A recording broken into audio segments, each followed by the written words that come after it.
hi friends welcome back to Selvi सமையல் இன்னைக்கு நம்ம சேனல்ல என்ன சமையல் பாத்தீங்கன்னா மைசூர் தால் பால் சுறா கிரேவி கோஸ் பொரியல் இதுதான் லஞ்ச் வாங்க ரெசிபி பார்த்தறலாம் குக்கர்ல தேவையான அளவு மைசூர் தால் எடுத்துக்கலாம் மஞ்சள் தூள் மிளகாய் தூள் தக்காளி மிளகாய்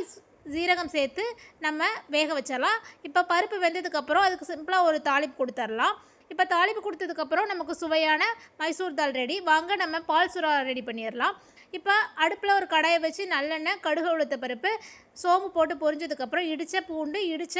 சின்ன வெங்காயம் சேர்த்து நல்லா வதக்கிடலாம் இப்போ அது நல்லா வதங்கினதுக்கப்புறம் நம்ம அரைச்சி வச்சுருக்கிற தக்காளி சேர்த்து நல்லா வதக்கி எடுத்துக்கலாம் இப்போ மசாலா பொருட்கள் ஆட் பண்ணிடலாம் மிளகாய்த்தூள் தனியாய்த்தூள்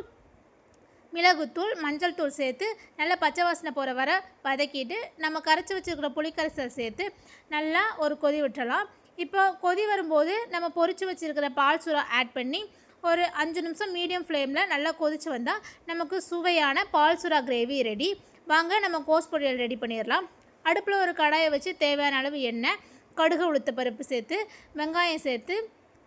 நல்லா வதக்கிக்கலாம் இப்போ இடித்த பூண்டு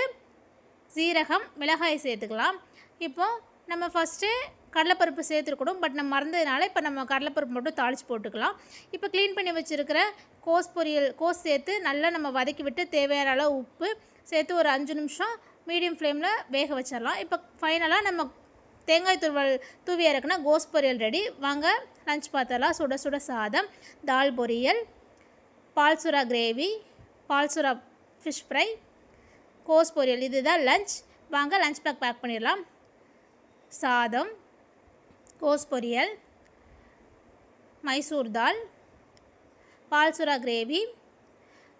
பால் சுறா ஃபிஷ் ஃப்ரை இதுதான் இன்றைக்கி நம்ம வீட்டில் லஞ்ச் நீங்களும் கண்டிப்பாக ட்ரை பண்ணி பாருங்கள் தேங்க்ஸ் ஃபார் வாட்சிங் கீப் சப்போர்ட்டிங்